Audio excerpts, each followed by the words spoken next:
بعقل بالزبن يتحللنا نسرع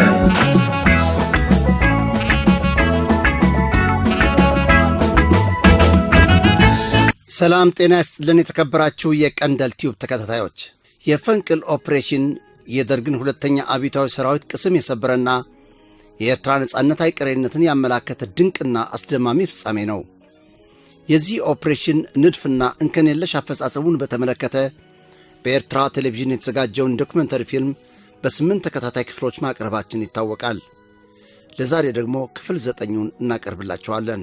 ቀንደል ቲዩብን ሳብስክራይብ፣ ሼርና ላይክ እያደረጋችሁ ዝግጅታችን ለሁሉም እንዲዳረስ በማድረጉ ረገድ ትብብራችሁ አይለየም በማለት ወደ ዝግጅቱ እናሸጋግራችሁ።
ሁለት የቀዶ ጥገና ቡድኖች ወደ ሜዳማው አካባቢ የሚወርዱ፣ አንድ ደግሞ እንደ ተጠባባቂ፣ እነዚህ እስከ የካቲት 6 ቀን ዝግጁ ሆነው አፍዓበት እንዲደርሱ ተግባባን። ከምዝ በጽሐ ተረደና እዛ መስመር ዚያን በካኸልና መጀመሪያ ይህን መስመር ስንቆርጠው አጋጣሚ ሰማዕት ማናጃ ነበር። እኔ ወደ አይኔም ነበሩ። አስቀድመው ጥናት ስላካሄዱበት ይህን መስመር ለመቁረጥ በዚህ በኩል ነው የምናልፈው እንደተባለ አጋጣሚ ነኝ መስመሩን ለመቁረጥ የተመደብኩት። ማለት የኛ ኃይል ነበር የተመደበው፣ ሌላ ሁሉ ከኋላችን ነው። ታሪኩ ሁሉ በዳህሪና እብቲ ከንቲባይ ትገቡ መስባት አርተ እግሪ ገቡ መስባት ሃና ከከንቲባይ ጋር እንደደረስን አንድ ጓዳችን መሬት ላይ ወደቀ። የያዘው ጠብንጃ መጋጨት ያሰማውን ድምፅ የጠላት ወታደሮች ስለሰሙት ተኮሱ። የተኩሱ ድምፅ የሽጉጥ ይሁን የአነስተኛ ጠብንጃ እንጃ ጦሽ ጦሽ አለ። ሁለት ጥይቶች መሬት ላይ ለጣን። አንድም የተንቀሳቀሰ ሰው አልነበረም። በጥና ሃደ ሰብ ተንቀሳቀሰ የለም። ፈንቅል ኦፕሬሽን ክፍል 9 ምስ ክፍለ ሰራዊት 85 ለጊቡ ከ85ኛ ክፍለ ጦር ጋር በቅርብ ርቀት ተጠግቶ ይገሰግስ የነበረው የ7ኛ ክፍለ ጦር 10ኛ ብርጌድ በግራ በኩል በከንቲባይ ጋራ በነበረው የጠላት አንደኛ የመከላከያ መስመር መሽጎ የነበረውን የጠላት ሰራዊት ለማጥቃት የተመደበ ስለነበረ አንዱ ሻለቃ ከመሽሎካቸው በፊት ወደ ግራ ታጥፎ በመቅረት ከፊቱ የነበረውን ከንቲባይ ንዑስን ሲያጠቃ፣ ሁለቱ ሻለቆች ደግሞ ከኋላ በስተደቡብ ከንቲባይን አጠቁ። ከንቲባይ አጥቂዑም ብርጌድ 10 ሰላልፉ ሙስናይ 85 ከተአሳሰር 10ኛ ብርጌድ አሰላልፉ ከ85ኛ ክፍለ ጦር ጋር እንዲተሳሰር፣ ሁለቱ ብርጌዶች ከታንኮች ጋር ደግሞ በሜዳማው አካባቢ እንዲንቀሳቀሱ፣ 20ኛ ብርጌድ የ20ኛ ብርጌድ አንድ ሻለቃ ውስጥ አልፎ በድግድግታ ወሳኝ ቦታ አለ እዚያ ሄዶ እንዲያጠቃ ሾልኮ እንዲገባ ማለት ነው። እኛ ሁለቱም ሻለቆች ከ85ኛ ክፍለ ጦር ጋር በቀጥታ ወደ አድዕለ ከሚሄዱት ጋር ሾልከን ሄድን። የኛ አንዱ ሻለቃ ፊት ለፊት ከከንቲባይ ጋር በስተግራ በኩል እንዲገባ እሱን እዚያ ትተን ሁለቱን ሻለቆች ይዘን ተነሳም ማለት ነው።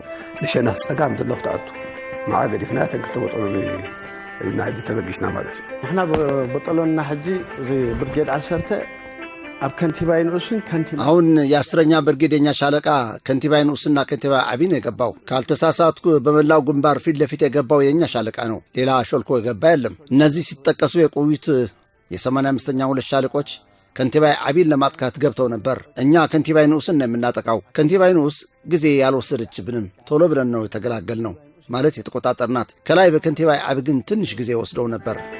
قلتفنا إنا نحن تخارجنا محزن مقطرة أبلع علي كنتبع عبيدين قرب عدنا بيوم نيروس كاب قلتم آتينا ناكل تمعلت تطوائي بلنان ከገልጠም ከሁለት ቀን ጉዞ በኋላ ገብተን እረፍት አላደረግንም። አፍዓበት ሄደን ከአፍዓበት ወደ ቢሲስ ከዚያ ከሰባኛ የመጣው የስለላ ኃይል ቦታዎቹን አመላከቱን። ወደ ዓዲ ዒሌ በኩል ያለውን ከንቲባይ ወደ ግራ ዳርቻው በኩል የሚገቡ የ71ኛ በመሃል 20ኛ በቀኝ በኩል ደግሞ 10ኛ ማለት ነው። ሶስቱም እግረኛ ከባድ መሳሪያ 3ኛ ብርጌድ ከ71ኛ ከ2ኛ ብርጌድ ከ20ኛ ጋር አንደኛ ሻምበል ደግሞ ከ10ኛ ጋር ነው የገቡት።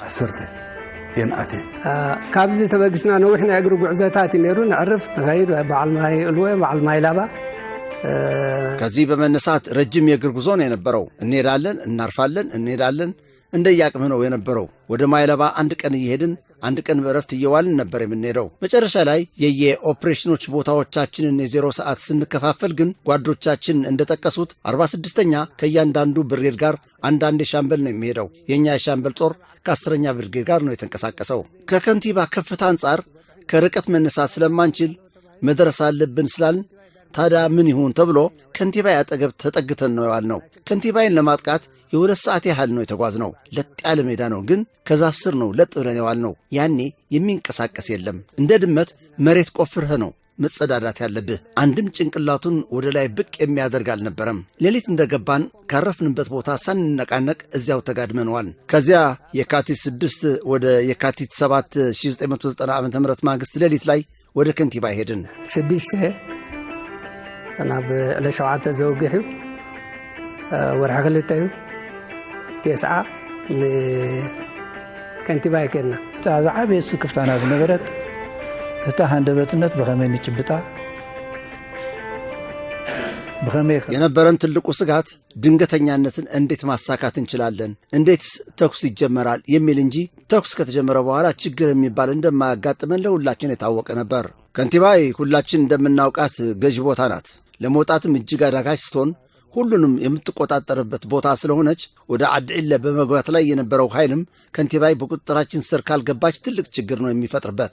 ለማንኛውም ሲገለጽ እንደቆየው ለኛ ቦታው አዲስ ነው የነበረው። ባሸዋ ካርታ ብቻ ነው የምናውቀው። በዚያው መጠን ደግሞ ከስለላ ጓድ ቦታ የሚያመላክቱ ተሰጥተውን 2 ሻለቆች ሾልከን ገባን። 85ኛ በቀጥታ ወደ ዓዲ ዒሌ አቅጣጫ ሄዱ።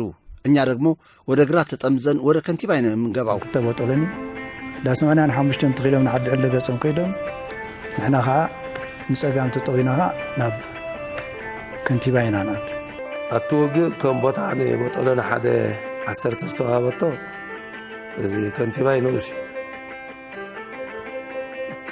ንኡስ ውጊያው ላይ የ10ኛ አንደኛ ሻለቃ የተሰጣቸው ከንቲባይ ንኡስን ነው። ከንቲባይ ንኡስ በሰሜንም ይሁን በምስራቅ ትንሽ አስቸጋሪ ነው። በደቡብ ወደ ከንቲባይ ዓቢ አቅጣጫ ሰንሰለታማ ዳገት ስላለው ደህና ነው። ስለላዎች እዚህ ቦታ ድረስ በሚገባ ነው ያደረሱን። 3 መስመር ፈንጂ አለ አሉን። ፈንጂዎቹ ከምሽጎቹ ፈንጠር ብለው ታች ነው ያሉት። ፈንጂዎች እዚህ ያሉ ሲሉን ምሽጎቹም እዚህ ያሉ ነበር የመሰለን። ፍንትት በላይ ታሕቲ ይበሉ ፈንጂ ኣብዝሎ መስወልና ግን እቲ ድፋዕ እውን ኣብ ጥጥቁሎ ዝብል ገምጋም ነርና ኣይርኩብና ተኹንታት ተጀሚራ ሕጂ 2 መራሕት መሳርያ ጥራዮም ነይሮም ምሳይ ሕጂ ቅድመና ካፍታ ሓንቲ ጋንታ 2 አልደረሱብንም። ሁኔታው ተጀመረ። ከኔ ጋር 2 የጓድ መሪዎች ብቻ ነበሩ። አስቀድመው ከሌላኛው የ102 ወድቀው ስለነበር አባ ኸብዱና ዓሊ ወድቀው ስለነበር ቦታው ፈንጂ ያለው መሆኑ ታወቀ። አሁን የ100 ጦሩን ወደ ኋላ መለስ ብያየሁት። አንተለፍ ለማለት አልፈለኩም። እኔ የረገጥኩትን ርገጡ ብያቸው ቀጠልን እንጂ ያለንበት ቦታ ነግቶ ብርሃን ሆኖ ስለነበር ፈንጂዎቹ በሽቦ የተሳሰሩ ስለሆኑ ሁሉን ተሻግረነው ነበር። መጨረሻ ላይ ግን እኔ ነግሬን አገኘኝ። እኔ 2ቱን እግሮቼን መቶኝ ተጎድቼ ስለነበር ደሜ እዚህ ላይ ተጠራቀመ። ግራና ቀኝ ሊያንቀሳቅሱኝ አይችሉም። አንድ እጄ ስላልተጎዳ እዚህ ደም ላይ ብቻ እየረገጣችሁ ለፉ እያልኳቸው ሻለቃ ጦሩ በሙሉ ይህንን እየረገጡ አለፉ። መጨረሻ ላይ ወድ ሸዋ ወድ ወልዱና ወደንሰው ኦፕሬተር በጋራ መጥተው የመገናኛ ሬዲዮዋ ወዲያ ተሽቀንጥራለች። ሌላ የተቀረው እንደ ባትሪ የመሳሰለ ኪሴ ውስጥ ነበረ። አውጥቼ ሰጠዋቸው። የኔ ስራ እዚህ ላይ አበቃ። መጨረሻ ወድ ሸዋን ወድ ወልዱን ወልደስ ምልክቱን ኮይኖም መጽም ከራዲዮ ነው ነጤራ خالد ባተር ገለ ነገር ከዛ ጅባ ያውጽ ይሄ ታናፊ ስራሕ ኣብዚኣት ውዳ ከም ትኩሉ ግዜ ንገብሮ ሓንቲ ጋንታ ተበገሲልና ተበጊሳ أبزي آخر محانتي طبقتي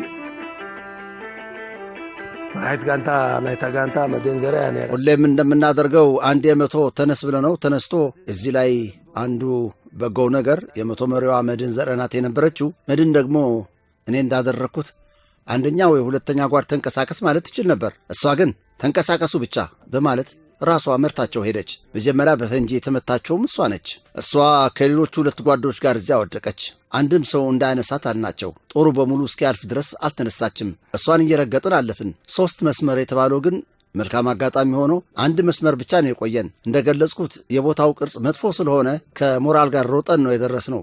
ምሽጉ ከላይ በኩል አንድ ነው፣ ፒክ አለው። ከዚያ ወረድ ብሎ ደግሞ ምሽግ አለ፣ ግን የድንጋይ ካብ ነው። ወደዚያ እንድትጠጋን ከታች የነበረው ጠላት ሸሸ፣ ከላይ ተሰበሰበ። እዚያ እንደተሰበሰቡ የእኛ ሰው ቦምብ ይወረውራል፣ ግን ከፍታ ስላለው ተመልሶ ወደ እነሱ ይመጣል። ልንደርስበት አልቻልንም። ገበል የሚባል አባላችን ነበር፣ ጊላይ መሐሪ የሚባል ምናልባት ታውቁት ይሆናል። ግቢ ውስጥ ከበስተጀርባው የተነሳው ፎቶ አለ። ረዥምና መልካም ቁመና ያለው ነው። ገበል እዚያ ቦታ ላይ በቦምብ ውርወራ እንደ ወንጭፍ ነው የጠቀመን። እሱ የወረወራቸው ቦምቦች ከላይ ጠላት ካለበት ቦታ ስለደረሱ ብዙ አልተቸገርንም፣ ቶሎ ነው ሄድነው። ገበል ጊላይ መሐሪ ይባላል። ምናልባት ወልጦት ስእልናቱ ብሒቁ ተሰአለት ኣብ ግቢ ተሰአለት ስእልላ ጽቡቅ ቁመና ይደሎ ነዊሕ ቁመቱ ገበል ከም ወንጭፍ ኢላ ተጠቂምናሉ እዩ ናይ ቦምባ ንሱ ዝደርበየ ቦምባታት ኣብቲ ድባን ስለ ዝበፅሐ ኣብኡ ኣይተሸገርናን ቀልጢፍና ኢና ከድና። ከንቲባ ሕጂ ጸላኢ ኣብ እግሪ ይጸንሐና ምሳና እውን ሓንቲ ናይ ከቢድና እንዳሉ 6 ተኣትወታ ነይራ ብዙኾነ አሁን ከንቲባ ላይ ጠላት ከስር ነው የቆየን። ከኛ ጋር አንድ የ46ኛ ከባድ መሳሪያ የገባ ነበር። ለማንኛውም ከስር ስለላዎች ስለቆዩን ተኩሱ እዚያ ነው የጀመረው። አሁን እኛም ተጣድፈን አልጀመርንም። ምናልባት ወደ አድዒላ አቅጣጫ በመሄድ ላይ ያለው ኃይል እድል እንዲያገኝ ተብሎ አጀማመራችን ዘግየት ያለ ነበር። የአብሪ ጥይት ተኩስ እየበዛ ሲሄድ ግን ተኩሱ መጀመሩ የግድ ነበር። ከከንቲባ ብቻ ሳይሆን ከአድዒለ ሳይቀር መድፎችና ፋሉሎች ይተኮሱብን ጀመር። ምክንያቱም የአድዒሌው ጠላት የእኛ ሰራዊት ወደ ውስጥ መግባቱም አያውቅም ነበርና በብርሃን ነው የምታውቀው። መጀመሪያ ላይ ተኩሱ ወደ እኛ ነው መተኮስ የጀመረው። ጊዜው ከሌሊቱ 7 ሰዓት አካባቢ ነበር። ለተወሰነ ጊዜ ከበስተጀርባችን ሲተኮስ የነበረ ቢሆንም ከዚያ በኋላ የአድዒለ ስለተጀመረ እኛ ሰላም አግኝተን የከንቲባይ ስራችን ብቻ ነው ስንሰራ የነበር ነው። ከንቲባይ አሁን ከንቲባይ ንዑስ በለው ከንቲባይ ዓቢ ሰፊ ነው። ዙሪያው ገደል ነው፣ በላዩ ላይ ሌሊት መሆኑ። ለማንኛውም እንዳሰብነው ጦርነቱ ቀላል ሆኖ አላገኘነውም። ሌሊቱ ሙሉ ጦርነቱ ቀጥሎ አደረ፣ ከፊትና ከኋላ ማለት ነው። አካባቢው ሰፊ ስለሆነ ደግሞ ከጠዋቱ 2 እና 3 ሰዓት አካባቢ ቦታውን ሙሉ በሙሉ ተቆጣጠር ነው ማለት ነው። ብድሕሪትን ማለት እዩ ሰፊሕ ስለ ዝኾነት ቦታታት ካ ካብ ሰዓት 8 ሰዓት 9 ቢሉ ነቲ ከባቢ ብምሉኡ ተቆፃፂርናዮ ማለት እዩ። ክንኣቱ ከለና ንሕና ከንቲባ ኢና ያሲና ከንቲባ ሕጂ ክንኣቱ ከለና ኣነ እንዳክልተ እንዴ አጋጣሚ እኛ ስንገባ ወደ ከንቲባይ ነው የገባ ነው። ከንቲባይ ስንገባ እኔ የሁለተኛ አባል ነኝ። የሻለቃ ጦር አዛዦች እንደነ ወድ ህንፃ የመሳሰሉ ብዙ ተሰውተውባቸዋል። እኔ ካለኝ ተሞክሮ ግን ምሽጉ ጠንካራ ነበር። ስለሆነም ምርጥ የሆኑ የጓድ መሪዎች ከፍለናል። የመቶ መሪም ከፍለናል። ወድ ፀሐይ የምንለው የመቶ መሪ ከጓድ መሪዎች አንድ ጉርጃ ገደ የጀባ የነበረ ነው። አንድ ደግሞ ሳልጠቅሰው ለማለፍ የማልፈልግ ከኔ ታንክ ውስጥ የነበረ ምርኮኛ የነበረ መሐመድ የሚሉት የኦሮሞ ተወላጅ ነበር። እንደ አጋጣሚ ከኛ የመቶ ጓዳ ወጥተው ከነዚህ 2 ብርጌዶች ጋር ወደ አሷ ሄደ። ከዚያ ተመልሶ መጥቶ በከንቲባይ ዓቢ ተሰዋ። ጦርነቱ ከባድ ነበር። ለዚህ መስዋዕትነት ከፍለናል። ቀደም ሲል አሳጥረው እንደገለጹት ወደ 3 እና 4 ሰዓት አካባቢ ተጠናቀቀ። እስከ የዶሎቦና ፎርቶ የነበረው ደህና ነው። ያን ያህል ስላልነበር ጥሩ ቀጠልን። ነቲ ሰባ እዚ ናይ ፎርቶ ዝነበረውን ድሓን ዝኾነ ጠቃሺ ነይሩ ጽቡቅ ከይዱ እቲ ንሕና 2 በጠሎምታት እቲ ሓደ ሸነኼማን ዝኸደ በጠሎምታት ነተራተት የእኛ 2 ሻለቆች ያ በቀኝ በኩል ሄደው አንድ ሻለቃ የተራራው ሰንሰለታማ ጫፍ ችግር አልነበረውም። ችግር የፈጠረው ከንቲባይ ነው። ከንቲባይን በስተደቡብ በኩል ነው የገባንበት። ይህ ቦታ ደግሞ ገደላማ አለት ነው፣ መግቢያ የለውም፣ ልትገባ አትችልም። እየተንፏቀቅ ለመውጣት ተሞከረ። ንጋት ስለነበር እንደዚያ እስክታደርግ ብርሃን እየሆነ ሄደ። ጠላትም ተኩስ በበረታ ጊዜ ተጨናንቆ ባለበት ሆኖ ራሱን ማዳን ብቻ ነበር አማራጩ። ምክንያቱም በቀኝ ከከንቲባይ በስተሰሜን የገባው ሻለቃ ትቶት ውስጥ ገብቷልና አጥራይ አድሕቅ ኮይኑ ምክንያቱ እታ ብየማን ዳኣትወት ሸለኽ ሰሜን ናይ ከንቲባይ ዳኣትወት ወጠረን ሓዲጋቱ ውሽጢ ኣትያ እቲ መስርሕ ክንኣቱ ከለና ንሕና ምስ 85 ናት እኛ ስንገባ ሂደቱ ሁለት ሻለቆች ከ85ኛ ጋር ነው የገባነው። ካልተሳሳትኩ የ20ኛ አንድ ሻለቃ እኛን አልፎ ውስጥ የሄደ ነበር። ወደ ድግድግታ አቅጣጫ የ20ኛ አንደኛ ሻለቃ የነ ሀብቶም ከፈላ የከንቲባይ ንዑስና አብይ ሰሜናዊ ቅርጽ አሁንም ቢሆን ሊገባኝ አይችልም። ተጠምዘን በደቡብ በኩል ስለመጣን እኛ ወደ ሰሜን አቅጣጫ ነው ያጠቃነው። አንደኞች ናቸው ወደ ደቡብ አቅጣጫ ያጠቁት። ስለዚህ ቅርጹ እንዴት እንደሆነ አናውቀውም። መጀመሪያ ላይም ወደ ከንቲባይ አቅጣጫ ከባድ የማጥቃት እርምጃ አልነበረም። በኋላ ላይ ነው ሁለተኛና ሶስተኛ መደራረብ የጀመርነው። ከንቲባይ ገጽ ለሐሪ እንተን አሃታት እንዳ ሰለስተን እንዳ ክልተን ክንደራረብ ጀምር እንስታት አሎ ግን ብዙ ሐጽማን ከይዳ ብዙ አላቆየውም፣ ሄደ። ከኛ በስተቀኝ የነበረው አንድ ሻለቃ ሄዷል። ወደ ከንቲባይ የሚገባው ሻለቃ ነው ወደዚያ ሄዶ ከንቲባይ ገደል ነው። ከዚያ ደህና ዝም በል እዚያ ቆዩና እናስርባታለን ተባለ። ከዚያ ምን ያደርጋል ባለ 122 መድፍና ሞርታሮች የነግርማይ ማንጁስ ዝም በሉ እንዳትገቡ ብቻ ተብሎ 2 እና 3 የመድፎች ቦምብ ልክ አናታቸው ላይ ሲጥልባቸው ወዲያውኑ የጠላት ሰራዊት ብትንትኑ ወጣ። ሰራዊታችን ደግሞ ድብደባው በመካሄድ ላይ እያለ ዝም ብሎ ወደ ጋራ ወጣ። የጠላት ሻለቃ እንዳለ ተደምስሶ ተማረከ። የከንቲባይን ጉዳይ ከጨረስን ያኔ ስራው ተጠናቀቀ ማለት ነው። አሁን ሁሉም ተያይዞ ምርሻው ወደ ሜዳማ አካባቢ ሆነ ማለት ነው። ናሽው ስራው ተወዲ ማለት ነው። ኩሉ ተጠቃልልካ ሀጂ ንጎላጉል ኮይኑ ማለት ነው። ገለ ከፋሉ በየማን ጸጋም ሳርመት ብላዕል ዝነበረ በደብዳብ ናይ ከቢድ ብረት ቡጥራ ይተቃልዑ ወሪዱ ከላይ የነበረው ከፊሉ በከባድ መሳሪያ ተኩስ በግራና በቀኝ እንደተመታ በዚያ ብቻ ነው ተገፍትሮ የወረደው። የከንቲባይን ሳንጨርስ የአድዕለ ተጠናቆ በመገናኛ ሬዲዮ ሪፖርቱ ተነግሮናል። ከከንቲባይ በመውረድ ላይ ያለን ሪፖርቱ አድዕለ እንዴት እንደተያዘች የተማረከ ከባድና ቀላል መሳሪያ በሬዲዮ ለሁሉም ሰው ተላለፈ። ስለዚህ ከከንቲባይ እንደወረድን አንድ ፈታኝ ውጊያ አጋጥሞን ነበር። ከ10ኛ ብርግድ ጋር እነ ዳንኤልና ሳልሖ ነበሩ። ወደ ሜዳ እንደወረድን ሁሉም የጠላት ታንኮች ብለው ዞዎች የጭፍን ተኩስ ያዘንቡብን ጀመር። ከኛ በግራ በኩል የ20ኛዎችና የ71ኞች ጥቃት ወደዚያ ተጠጋ። ሜዳ ስለሆነ ሌላ አማራጭ ስላልነበረ እኛም አይናችንን ጨፍለን መግባት አለብን። ሁሉንም መሳሪያችን ዶሽካም ይሁን ቢቴን ከእግረኞች ጋር ትተን ሁላችን በጋራ ገባን። ከዚያ ጠላትን ገፍትረን ከፍታ 91 ቦታ ላይ እንደደረስን እዚያው አደርን ማለት ነው። እነ ፊልጶስ እነ ብላታ የሚገኙባቸው ሁሉም ጦሮች እዚያ ተገናኘን ማለት ነው። የነበረው የሰራዊታችን ዝርጋታም እየጠበበ መጣ።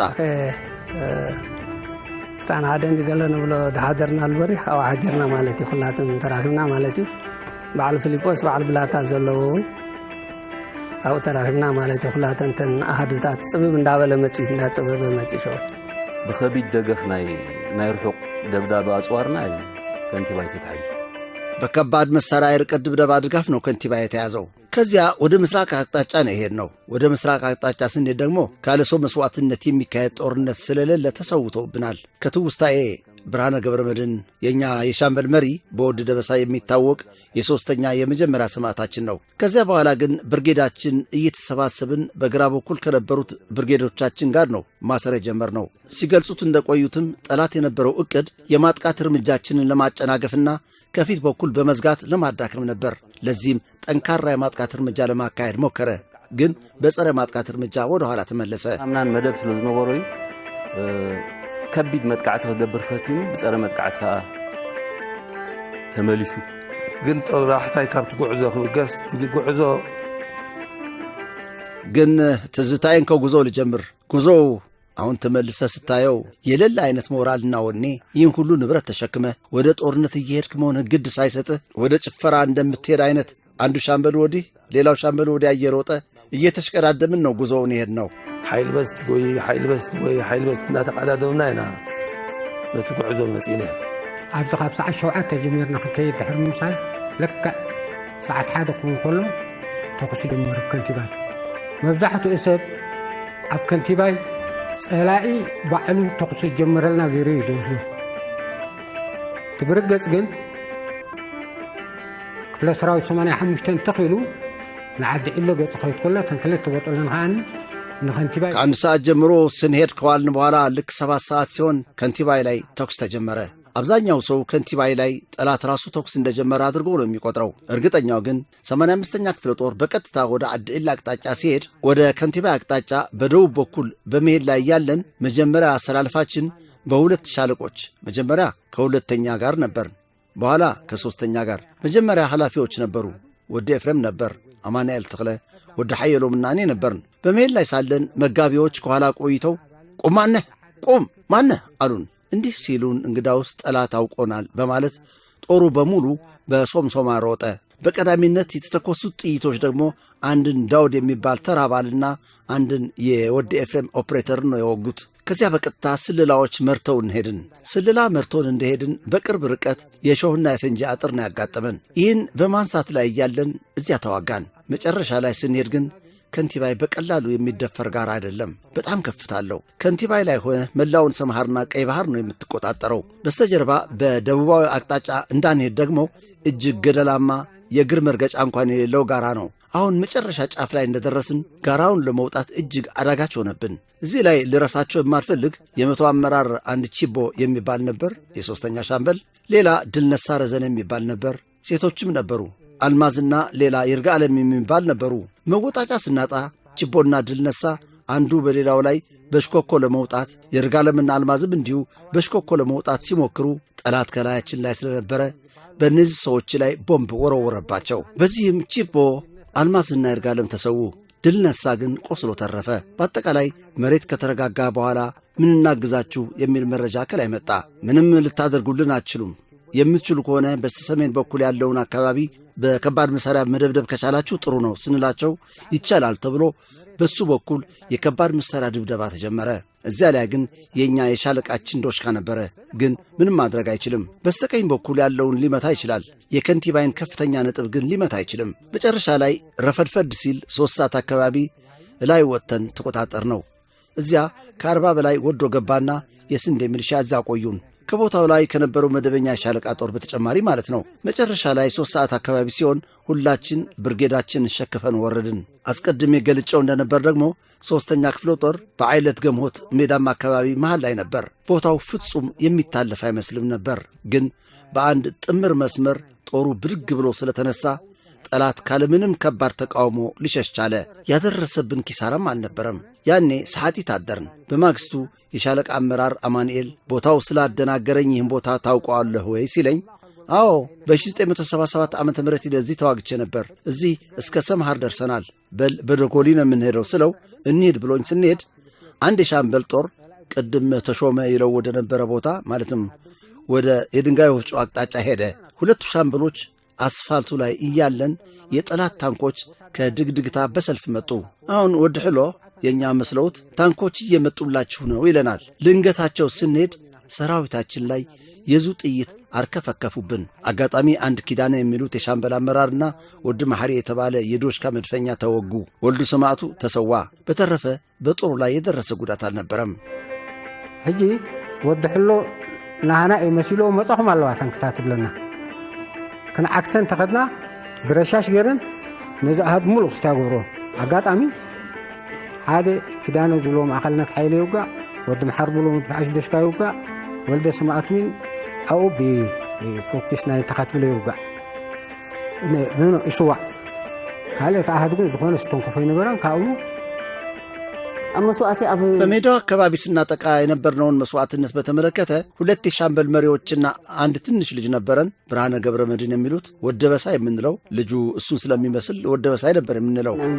ከንቲባይ ምስ ወደት ብጸገይ ከንቲባይ የማና ገዲፍና ብጸገይ ያነራ ጸጋማይ ሸና ያነራ የከንቲባይ እንደተጠናቀቀ ከንቲባይን በቀኝ ጥግ ትተን በግራ ጥግ ነው የነበርነው። የከንቲባይ ተጠናቆ ከከንቲባይ ሸሽቶ የመጡ አንድ 4 ያህል የጠላት ወታደሮች ቴፕና መሰል ነገር እንደያዙ ማረክ ናቸው። ከዚያ እኛ ቀጠልን። መጀመሪያ ወደ ጦርነት ገባ እንዳልን 2 ታንኮች ዛፎች ውስጥ ተደብቀው ነው የቆዩን። ታንኮቹ አፈሙዛቸው ቀጭን ነው፣ ሰንሰለታቸው ስስ ነው። እንዲህ የመሰለ ነገር አግኝተናል ስንላቸው ከየት የመጡ ናቸው ስንባባል ረጅም ጊዜ ፈጀብን። ምን ይመስላሉ፣ ምን አይነት ናቸው የሚል ተደጋጋሚ ጥያቄ ይመጣልን ጀመር። አሁን እዚህ ላይ ታንከኞቹ ታንኮቻቸውን ይዞ ለመሸሽ ስለሞከሩ አንዳንደኛ አባላት ሊሳፈሩባቸው ሞከሩ።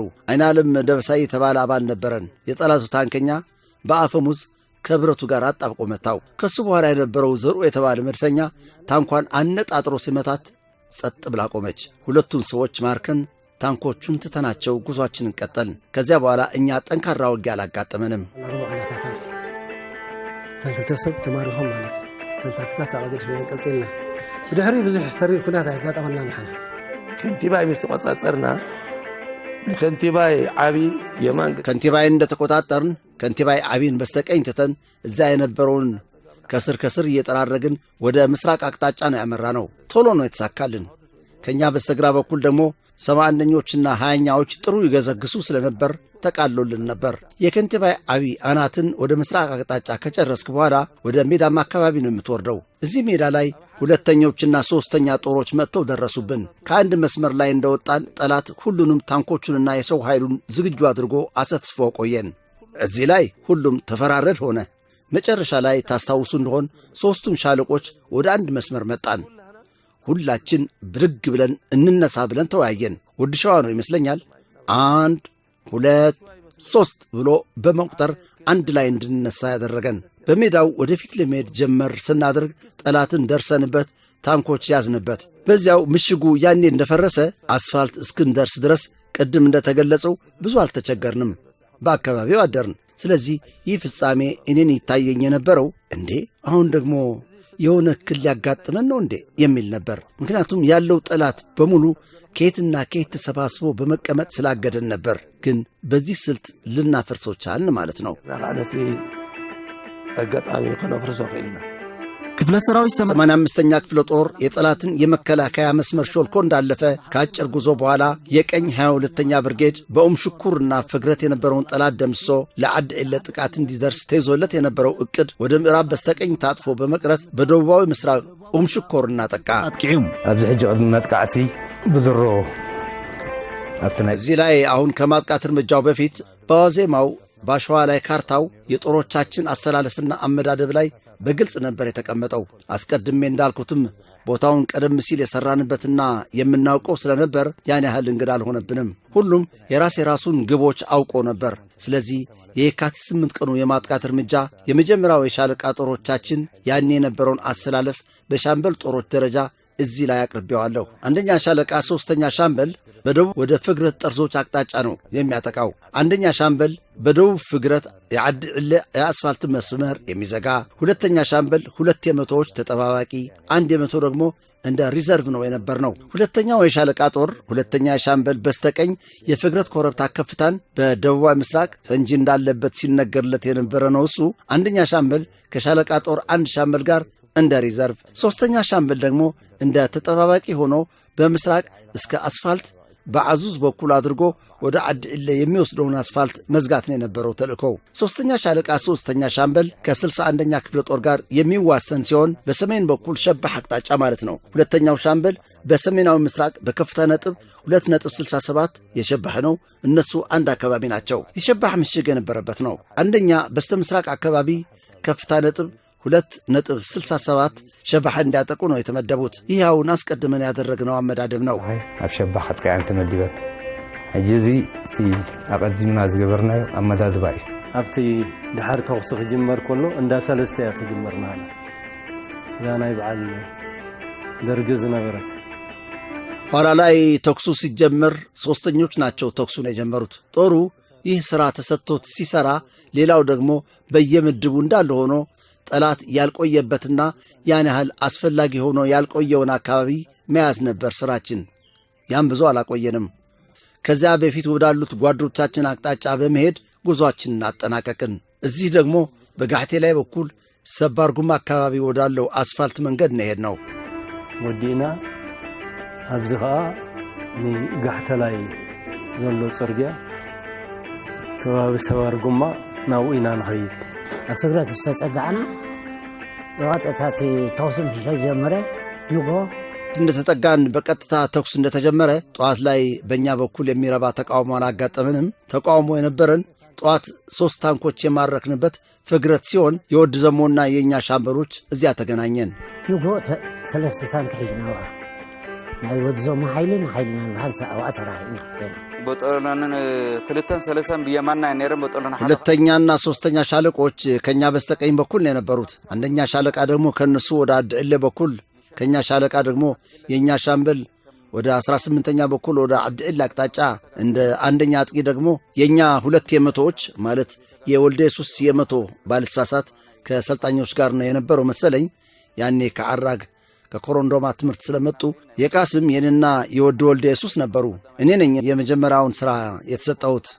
ግን ከወጣሁበት ኮረብታ ላይ ሰው አልቆየኝም። የተሰራ ምሽግ ነበር፣ ሰው ግን ስላልነበር ወደፊት ቀጥል ተብዬ ወደ አድዕለ የጎርፍ መሄጃ ሸንተረር ላይ መድፎችና ታንኮች ወደ ነበሩበት አቅጣጫ እንዳመራሁ የ18ኛ ጦርነት ተጀምሮ እንደተጠናቀቀ በሸንተረሩ በኩል አልፈን ከሰባር ጉማ አፋፍ ላይ ባለው ግድብ አካባቢ አደርን። ናይ ሰባር ጉማ ደላ ዲጋ አባ ሐዲርና ናብነት ፍግረት ክንሃርም ፎኩስ ዝበለ ኹናት ይጋጥሙና ናዓና ኣብ ፍግረት ለምሳሌ ፍግረትን ስናጠቃ ኢብራሂም ብሌናይ ከ2-3 ክፍለ ጦሮች ጋር በአፍዓበት አርቢጂ ተምሮ የታይዋን ማሊያ የተሸለመ ነው። ከብርጌዳችን የጠላትን ታንክ የመታ ደግሞ እሱ ነው። ታይዋን ማሊያ ተሰለመ እዩ። ቀዳመይ ታንክ ዝሃረመ ናይ ብርጌድና ኻኑ እዩ። ስማኝ ጓድ፣ ማን ነው ስምህ? ኢብራሂም። እነዚህ የጠላት በኪሮች ናቸው? አዎ። ካሁን አቢ ክሳብ ደንጎሎ ዝሆነ መጓዓትን መስዋዕት ከዚያ እስከ ደንጎሎ እኛን የሆነ መስዋዕትነት ሆነ ጉዳት አላጋጠመንም። የእኛ ሻምበል ከፊት ነው የነበረው። የብርጌዳችን አደረጃጀት ደግሞ ጊላይ ተወልደና ሰማዕት አደም አሊ ደርግ ማለት ነው ወደ አሊ ሁለታቸው ነበሩ በየተራ የሚመሩን። በማጥቃቱ ሂደት እንደዚያ ነበር ግንኙነታችን። ትርክብ ኮሚ የሩቲ መጥቃዕትና ማለት ነው። እቲ መጀመርታ ክዝክሮ ዘለኒ ዘርአይ ዓንደ ማርያም ዝበሃል ስቡ እዩ። حكيم هايلي نيري مجمر ساتقينات مستجمرت أبزئة تهريم أبزئة أرتر بتخاطر مهرنتو تدم حجي كم زفوف للعلي تطوم بالعليني وقحت لك أسعد حموشي نيرسي بمجمريا ما استوسي اللبين ዘርአይ አንድ ማርያም የሚባል የተሰዋ ነው። እኔ ሻምበል ጦር ሐኪም ነበርኩ። መጀመሪያ ጦርነቱ እንደተጀመረ እዚህ ላይ ተመታ። በዚህም አርተሪው ስለተበጠሰ ደም በብዛት ነበር የሚፈሰው። አልቆም አለኝ። ጊዜው ከንጋቱ 11 ሰዓት ነበር። ከዚያ በኋላ በባንዴጅ ላስርለት ሞክሬ አልሆን አለኝ። ጨርቅ ቀድጄ በማሰር የሚፈሰውን ደም ለማስቆም ብሞክር አልተሳካልኝም። አሁን አንድ ጎድጎድ ካለ ቦታ በዚያ ላይ ጨለማ ስለነበር ማየት ስላልቻልኩ በኋላ ግን ንጋቱ ፈካ ማለት ሲጀምር ከሻንጣዬ ፎርሴፍ አውጥቼ አርተሪውን ቆንጥጬ ስለያዝኩት ደም መፍሰሱን አቋረጠ። አሁን እሱም ስቃዩን መቆጣጠር አቃተው። ኃይለኛ ስቃይ ነበረው። በአድዕለ የማጥቃት እርምጃው እንደተጀመረ ጠላት ከሁለት ተገምሶ ከፊሉ ወደ ኋላ በመመለስ እኛ ወዳለንበት አቅጣጫ መጣ። የኛ ጦር ደግሞ ወደፊት እየገሰገሰ ነበር። አሁን እኛ ጨለማው ቦታ ላይ እያለን መጀመሪያ አላየኑ ነበር። በኋላ ላይ ግን አንዲት ሳባ የምትባል አዲስ የከባድ መሳሪያ ምድብ አባል ናት። እኔም ያኔ ነው ያየኋት።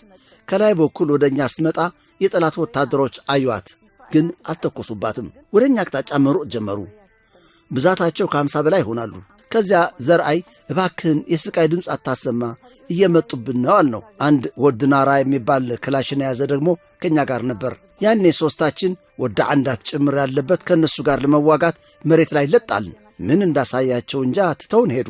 ልጅቱም ወደኛ ወርዳ መጣች። አሁን ወደ አንዳት ማለትም ቁስለኛው ፎርሴፏን ለመፍታት ይታገላል። ተውስለው አልሰማለኝ። ለማንኛውም ግን እኔ ቀድሞ ያለፉት ጓዶቼ ጋር ለመድረስ መሄድ ስላለብኝ ከኛ ጋር የነበረውን ፎርሴፏን ነጥቆ እንዳያወጣት አጥብቀ ያዘው አልኩት። እሱ እኔ እንዳልኩት አድርጎ ይዞት ጉዞውን ቀጠልኩኝ። ደሙ ቁሞለታል። ከላይ ቁስሉን ሸፍኘለት ሄድኩ። መንገድ ላይ አንድ የተሰዋ በማግኘቴ የኛ የሻምበል ጦር አባላት የሄዱበትን አቅጣጫ ለማወቅ ስለቻልኩ በቀጥታ ከጓዶቼ ጋር ተገናኘሁ። እዚያ እንደደረስኩ ጓዶቼ ጠላትን ለረጅም ርቀት ሲከተሉት ነበር የቆዩኝ። ጠላት ስለተዳከመ በሽሽት ላይ ነው የነበረው። ያኔ የሕክምና መሳሪያዎች ስላገኘሁ ሻንጣዬን ኢንፊውዥን አይቀር ምን አይቀር ያለውን የሕክምና መሳሪያ ሁሉ ሞልቼ ስጓዝ ኋላ ላይ ትንሽ ፋታ ስላገኘን ቁስለኞቻችንን መከታተልና የተሰውብንን ለመቅበር እድል ስላገኘን ትቸው ወደ መጣሁ ቁስለኛ ወደ አንዳት ተመልሼ ሄድኩ። ግን እኔ ገና ሄድ ከማለቴ ይዞት የነበረውን ጓድ አዘናግቶ ፎርሴፉን አላቆ እግሩ ስር በመጣል ደሙ እንደ መጀመሪያው ሲፈስ በመቆየቱ ዘርአይ አንድ ማርያም እዚያ ተሰዋ ማለት ነው። ከሻምበል ጦራችን የመጀመሪያው ሰማዕት እሱ መሆኑን አስታውሳለሁ። ምልስ ምስ በልኩ ወደ አንዳት አዘንጊዕዎ ታ ፎርሴፍ ካብታ እግሩ በቲኹ ታ ደም ከምታ ዝነበረታ ታሹም ክገብር ትጸንሕ ዘርአይ ዓንደ ማርያም ሽዑ ተሰዊኡ ማለት እዩ። ኣብ ኣስዋ እሱ ቀዳማይ እሱ ካብ ጋንታና ይዝክሮ የተከበራችሁ የቀንደል ቲዩብ ተከታታዮች እስካሁን ስትከታተሉት የቆያችሁት የፈንቅል ኦፕሬሽንን እቅድና አፈጻጸም በተመለከተ በኤርትራ ቴሌቪዥን የተዘጋጀውን ዶክመንተሪ ፊልም 9ኛ ክፍል ነበር። 10ኛውን ክፍል በቀጣይ ዝግጅታችን ይዘን እንደምንቀርብ እየገለጽን ለዛሬ በዚህ እንሰናበታለን። ሰላም ጤና ይስጥልን።